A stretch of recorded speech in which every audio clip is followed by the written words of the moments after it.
Okay. Well, thank you so much for will your willingness to share your story, your willingness to be vulnerable, your willingness to just really tap in to your spirit and just share it with the world because that's not easy. That's not something that normally people just raise their hand and volunteer for. But you have something that is so special and that is going to change people's lives. Even if it touched one person, it's already touched over 6,000 people already. So Wow, that's there's amazing. a that I mean you have a lot to offer, and I just want to commend you, and I'm very very proud of you. So Well, if we thank could, you for that, and thank you for the opportunity to get on here and express what's going on with me in my life, and giving me the ability to even want to come out and speak about it, and also to share with you guys on your channel. yeah, You guys are doing a really good thing. I appreciate that. You shared your story, and it also kind of like inspired me to share mine. I remember yeah, when Dirty was asking me, uh, he asked me straight up, like, "What's up, bro? You ready?" And I was just like, I seen what's going on. I was like, "Whoa." I don't know if I'm ready yet, brother. And he was like, mhm, "All right, well, just yeah, get ready, man. Because that time is gonna come." And I said, "All yep, right." mhm, And then it came. It came sooner mhm, than I thought it was. You know what I mean? yeah. I know what that feels like. I didn't want to. I had to learn when to share and when not to share. When I'm led in my spirit to share and when not to share. And so years passed by, and it took a lot of courage for me to do that. But it was time, just like you said. There's a time and a place for everything. So can you start by just some people know who you are, and a lot of people don't know who you are. All right. Uh, First of all, my name is Nico. I'm from Sacramento. Uh, I go by It's the Kids 916 on my Instagram, and I'm on YouTube. Uh, I'm from the Diamonds, from South Sacramento. Hmm. Uh, yeah, I was just born and raised in Sacramento. Mother and father, working mother and father. Grandparents were working grandparents. I came from a good household. I kind of got lost during about sixth grade. Started smoking weed. Started hanging around with like 18-year-olds and whatnot. Trying to be in the in crowd. It was just, I didn't even know what I was doing. And one thing led to another, and ended up, living a little street life. And Yeah. eventually, I would always have one foot in the streets and one foot doing good. You know what I Yeah. mean? I could never really just stick with doing what's right. You know what I'm Hmm. saying? There was a lot of peer pressure, and there was a lot of you're not going to be accepted unless you smoke some weed. You're not going to be accepted unless you drink, unless you come kick it with us. And caught a lot of flack for not doing some stuff. So I guess I was a little weak-minded, growing Hmm. up. You could say now that I look back, and I just didn't have the right mentors in my life at that time, and didn't have people pushing me in the right direction. So I took a little downfall, Hmm. and I started selling drugs. I started with cocaine and MDMA, and one thing led to another, and eventually I ended up catching a 63-month sentence in the federal prison system for possession with intent to distribute cocaine and MDMA, and I also got a 2-point gun enhancement on that. And that, with my weight and everything, transfers to marijuana and the federal sentencing guidelines. Whatever drug that you possess, they do a transfer to marijuana. So the drugs that I sold with the MDMA and the coke came out to about 3 years. Okay. And so I would have really been doing a small bid if they didn't find that pistol. And then when they found the pistol, uh, it gave me an extra 2 years. And so when they told me that, I was like, let me sign that deal. You know what I'm saying? Yeah. Because cooperation was not an option. And the federal Right. prisons, they have like a 98.8 or 98.99 conviction rate. You know what I'm saying? Because everybody's signing a guilty plea or they're cooperating. So you have no choice. So you do that crime, you do that time, and everything that you sell, it will get you for.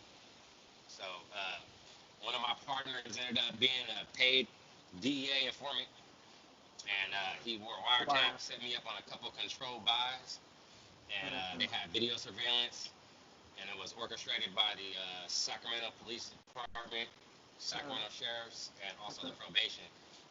The feds usually sub out that work, and they're just basically the head honchos, Mm-hmm. and they have other people doing the dirty work. Unless you're just a really big wig, you know Mm-hmm. what I'm saying? Then you might get like the FBI and all that. But Mm-hmm. normally you just get one person from each branch from the raw coordinating with each other, so they pretty much know what's going on.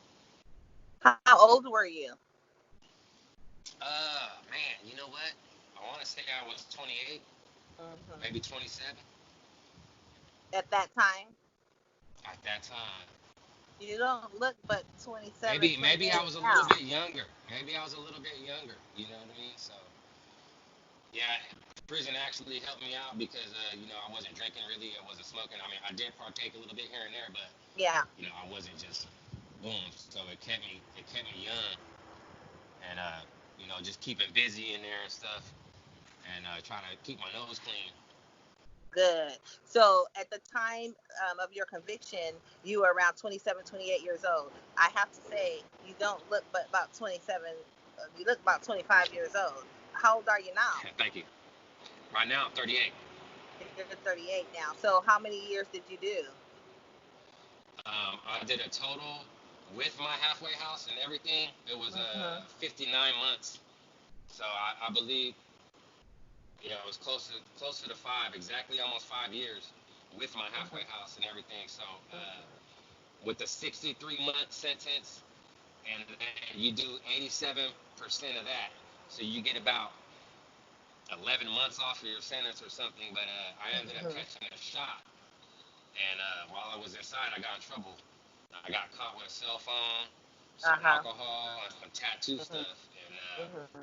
I went down for that. So basically, I Okay. lost my good time because now remember you only get about 53 to 56 days a year off of your Mm-hmm. sentence. You know what I Mm-hmm. mean? And when you catch a shot, so basically I lost that. So I basically had Wow. to do like most of my time, and Right. it was actually to go a little further. My father was terminally ill, and by Oh, me catching wow. that shot and having to do that extra time, he Mm-hmm. passed away during that time. Lord have And mercy. Wow. I kept asking him to call the prison, So they were having the doctors call the prison. They was having everybody call the prison. Wow. And this was about 30 days, maybe 40 days before my actual release date. And so, with that being said, he ended up passing away. And Mm-hmm. they actually let me out 20 days early on that. Oh, You know what I'm saying? wow. God bless my counselor for having my back. I Yeah. programmed. I was in there. I wasn't sleeping on my rack. I was fully Mm-hmm. functioning, and I was out there and I was getting it. I was trying to educate myself. I was trying to better myself, and I was trying to use all the tools at my disposal. I Right. was like a car parked in the garage in a tune-up, Wow. so that when I get Wow. out, I'm a 350 rocket. You know what I'm saying? And Yeah. that's what my plan was. That's what my goal was. And Mm-hmm.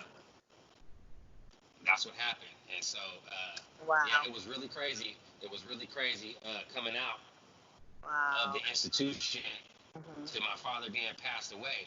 Oh, And so wow. I left. I departed my sentence from FCI, Safford, Arizona. Mm-hmm. I was driven to Lordsburg, New Mexico, to the Greyhound bus station.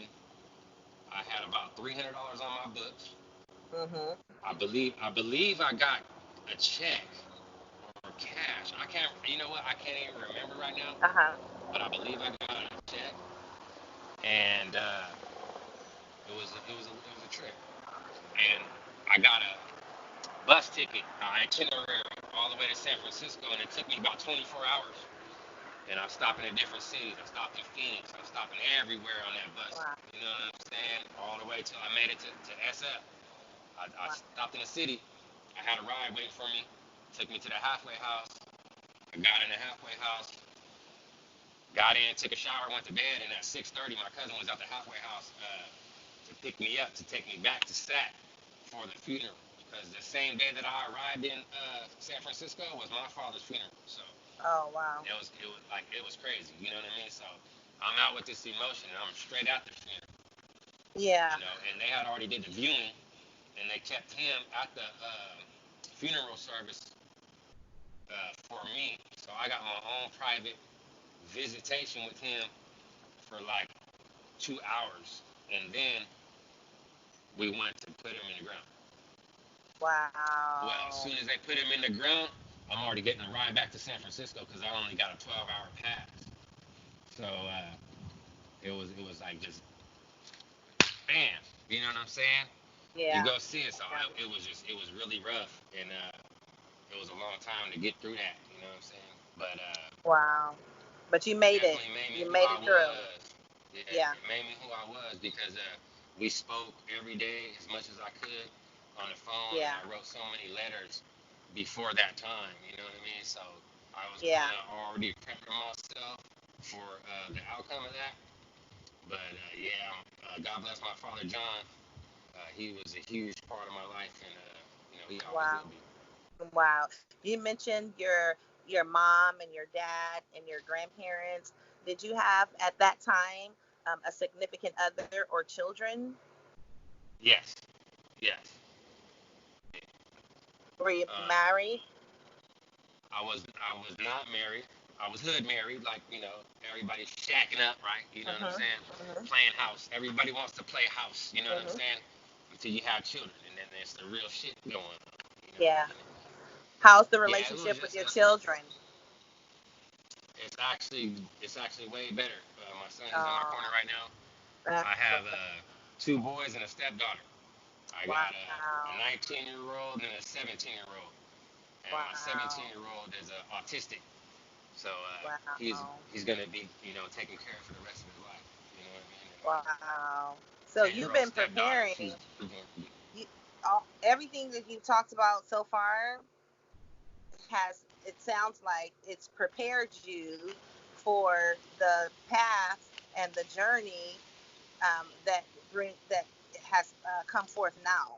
A lot of people are Correct. probably wondering, just you're in a hospital gown and you're telling your story about your experience coming up and being in prison. One question though, um, were you gang affiliated at one time? Yes. Okay, Yes. okay, I'm a okay, northerner. I'm a okay, northern Hispanic. Yeah. okay. About the contributing factors. When we talk about contributing factors with crime, the crime that you committed, your gang affiliation, um, were you angry? I mean, you grew up in a good Uh, household, had good. nah, I wasn't angry. You know what I'm saying? I was in the mix. Really, that's all I can say when I look back at it. I was just basically in the mix.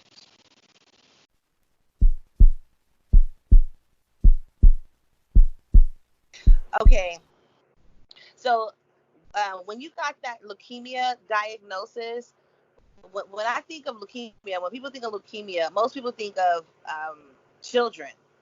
Like, I think like children get leukemia, but we Mhm. understand, well, and we're still learning that there's several different types. I think there's like four different types, and the type that you were diagnosed with was the AML, right? The acute Correct. myeloid leukemia, which is Yes. basically a type of blood cancer, right? That Yeah. starts in the bone marrow. Yes. So far, you've only been at the hospital facility for what, 3 4 days? Yes. And I'm in my second day of chemotherapy right now. I got I got this big old thing rolling with me everywhere I go. I hooked Wow. up to this monitor. I got all these bags on me. I got these coming up out of me right now. You know what I'm saying? So, yeah, Yeah, this is a real shock. It's a game changer for me. You know what I mean? And it just absolutely. flipped my life upside down. When he told me that you're gonna be in the hospital for a month and you got a 6 to 8 month treatment, I was going insane. It Wow. broke me down. It broke me down. It really broke me down. And I want to say thank you to everybody, for Yeah. coming through, especially Yeah. to you, Oh, and to God be glory. Kurt and Dirty Weather. You know what I'm saying? Because you guys giving me the opportunity and a platform to come on here and to actually want to tell uh, my story, and it Yeah. makes me feel good that people can take heed to the information and maybe with new information we make new choices. You know what I'm saying? Because we're not who we Absolutely. are yesterday. I'm not who I Absolutely. was yesterday and the day before now because I got more That's stuff in right. my brain, Absolutely. and maybe God is working through me, and that my duty on this earth is not done. My job is not done. That's right. I was so caught up in my work, so Yeah. caught up into working for people and Yeah. doing things that I was missing my family, that my Right. family's suffering. You know what I'm saying? Right. Even though you're trying Right. to provide, by Right. the time you get home after pulling a long 10-hour shift, you might not have no time for your lady or for your kids or something. You Right. might just want to Right. kick back, smoke a blunt, and watch a football game. Leave Right. me alone. I gotta do my laundry. I gotta clean. I Yep. gotta do, whatever. So Yep. yeah, it was very That's the stressful. whole thing. Take the time out to smell the roses. You know the word. You was raised up in the church. You were raised up spiritual. Even though you took I need to whatever still path. speak about that though, because Absolutely. I forgot to, like I said, when I'm going back to these African American military men that I was locked up with in county, Mhm. and they both were some huge influences to me, and they kept me grounded, and we went into the Word, and then I started going into Catholicism, and I didn't really like what I was learning, and I never knew about that Mhm. because we would Mhm. just go to church every Sunday. Oh, you got to go to mass for what? Mhm. You got to go to mass. Any Mexican family or whatever, that's what it was. But things started to change, and I was getting more spiritual. Yep. Something was in me, and come to find out, my grandmother, she did that genealogy and came back 67% Native American, and she was Wow. raised in that Catholic orphanage, St. Patrick's, Sacramento. So, What? go figure that, right? You know what I'm saying? So Wow. you need to learn about your people, about your That's right. ancestors, about where we come from, because we were That's just right. raised saying, oh, he's Mexican, he's black, he's Asian, Mhm. he's white, but you didn't know that he was Vietnamese. You didn't know he was Laos. You didn't know this person was from Peru. You didn't know That's that right. person was from Ecuador. You didn't know that Yep. person was from Panama. They ain't Mexican. You know what I mean? That's right. They just had everybody grouped up. And they wasn't Yeah. even saying anything about the Native American. You know what I'm saying? Right. About the Indian. So that opened up. God put all these people in my life Yeah. to get me to where I was. Right. And I never knew that. So when I was in the pen, I didn't have nothing to do with that. But when I exited, I started getting all this information, and I got back with my cousin, who's a Miwok, and I call him my cousin. He's not my blood cousin, you know what I'm saying? But they basically adopted me and took me in. Wow. Shout out to the whole Miwok squad, you know what I mean? All the people that helped me out, Razzle Dazzle, Big Mar, Yeah. everybody that got me up on my path, you know what I'm saying? And I started Mhm. working a fire. Yeah. And they would call me up with an hour notice, like, hey, Neeks, I need you to get down here. We need somebody to work the fire. What? Wow. I'm there. When you need me. It's 100 degrees and I'm working the fire. We're working getting ready for the sweat lodge, right? Right. So many people would come and they would always bring gifts. They bring tobacco, Mhm. sage. They bring all this healing stuff to see the earth provides the natural medicine of the land. Mhm. The natives, we live off the land. We don't waste anything. Right. Everything is here for us already. You know what I mean? And so I never knew about that. And Yeah. as I started coming in, it started hitting me really deep. So I Mhm. went on a really big spiritual path. You know Mhm. what I mean? And I had to go do some soul searching, and Wow. kind of made me who I am today. So spiritually, I do Native American spiritual. You know what Mhm. I mean? I don't know exactly what they call it, whatever, but I'll be at the powwows and I'll be at ceremony and I'm gonna just be doing Mhm. my thing, rocking with the feathers, get some Mhm. sage, getting my mind right because that's all my relations, that's my ancestors, that's my people. You know what I'm saying? I have to leave the church. Wow. if I That is I do believe in amazing. both though. Don't get me wrong, because I feel like that I pray to both sides. You feel me? Because Mhm. I Mhm. got a little bit of everything. So I still pray. My prayer said, Lord Yep. Jesus Christ as Yep. well. Mhm. And in the Mhm. Native American side, we say grandfather and grandmother. So it's a little bit different. But since I was raised both ways, I still kind of Mhm. got to give. You know what I mean? I do Yeah. think they're all the same to me. You know what I mean? So Mhm. they're all Mhm. going up top. And right That's now, I'm right. rocking my Four Directions thing, and this Uh is for huh. suicide prevention. My brother committed Wow. suicide when I was 17 years old. So, Wow. and then this is from my wife's family who are Buddhists, and I got a little Buddha thing on there too. Wow. You know, I go You to the are Buddha very temple too. well You know what I'm rounded. saying? I go a lot of places, and I talk with Jehovah's. I talk with anybody that, you know what I mean. You can Even if provide I you so don't much see like eye stuff. to eye on them, you know what I mean? I'm like, hey, Yeah. I respect everybody's stuff. I don't debate Yeah. it, and I don't Right. say that mine's is better than yours. Right. I try my best not to judge. That's one thing that I would like to stress. Do not Absolutely. judge a book by its cover, people. That's right. When you see somebody out there, give that man a shake. Give him a That's hug. right. I know it's COVID time right now. They don't want to do it Yeah. or whatever, but hey, back then they might need that. That's Don't right. judge that man. You know what I'm saying? That's Because right. you might be walking in that position one day. That's So I right. work very hard not to stereotype or to judge a book by its cover. That's Uh, right. I had a lot of good people around me when I was locked up, mentors that signed me up for college courses, that signed me up for classes. Wow. Shout out Johnny Cat, man. You know what I'm saying? I appreciate you for everything. You got me into fitness. I was power yoga. I was everything. I was doing my Wow. thing. Yeah, we had some strong dudes, man.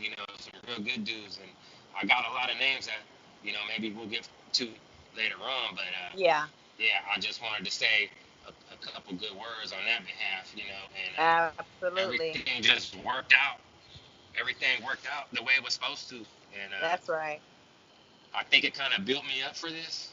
And coming Yes. back into the hospital, and Mhm. basically rehashed a lot of PTSD that I have, and it's Yeah. basically like being locked up again. I'm in the shoe right now. I got my Mm. own bed. I got my own bathroom. I'm by Mm. myself. You can't get no visitors. Thank goodness I have the iPhone and the iPad so I can Yeah. FaceTime people. Yeah. Um, I had to get at Dirty Weather. He Mhm. was on there, and I started crying, and I had to tell him, Wow. I said, I need to talk to you, bro, Yeah. and let you know what's going on with me. And we made that call happen. And Yeah. thank you to everybody who was on that live, and who I got some names written down. I just gotta find that paper. And Yes. everybody that left a message for me on that, Mhm. you know, uh, thank you guys. I read every message and I liked every single one. And maybe I'll do another video on going down and because I wrote Yeah. down every name that left a message for me, and I Yeah. would like to address them one by one. Yeah. This ain't the time right now because I Right. got to get Yeah. it together, but I will Right. do that. You know what I Please, mean? please do. Please continue to document your journey. You brought out 3 points that I just want to shine some light on. The first point that you just talked about knowing who you are. I did a video on it on my Dreamers Haven 916 channel. Knowing who you are. We are so busy trying to introduce ourselves to the world, and we don't even know who we are. And that has to start with first finding out who your ancestors are. Find about your mom. Find That's about right. your dad and your grandparents. Another thing you said was that how blessed you are, and that you don't have any what I took from that is you don't have any regrets about the path that you had to go through, the path that you had to travel, because it Oh brought you no. where you are today. Because and this is the third point, is that it doesn't matter who you worship or what religion you are. You understand that there is a higher power. You Right. understand that there is something greater than yourself. And that is Yeah. so important that you are giving that message, because that is your testimony. That is you had to go through what you had to go through so that you can be here today. And that is so very important. And I'm so grateful and thankful to have met you. And I'm so grateful and thankful to have Likewise. the opportunity to just speak with you. And I know that Curtis, he wants to talk to you, but I just want to leave you with one point, and it comes from the Holy Bible, from James 4:14, and it just states, "But do you not know what will happen tomorrow? Your life is a vapor, it's a mist, a puff of smoke. You can see it, it appears for a short time, but then it goes away." That's deep. So I want to end it with that.